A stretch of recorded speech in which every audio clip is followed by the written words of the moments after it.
Taxi operators in Manchester are hoping for better relations with the police and transport authority in the new year. They have outlined a number of suggestions, including the need for more parking space.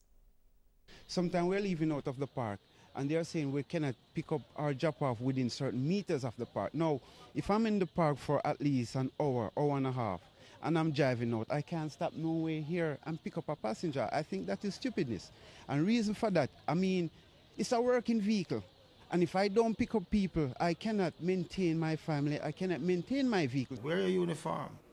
You know what I mean? Have your tires up to date. Mark the cars on the routes that they are supposed to run. You know what I mean? All the documents are up to date. Shouldn't have a problem. TVJ News caught up with the taxi operators who were honored for their outstanding customer service by the charity organization Friends in Need. Founder Yvonne Townsend says a taximan was acknowledged for helping children to cross the street. We also have another. He ensures that when the passenger comes in the vehicle, before he drives off, he checks all three doors, and when you reach your destination, he also comes out and opens the door for you and closes back the door. Sub-officer in charge of traffic, Sergeant Florizel Williams, was also recognized for his work in Manchester.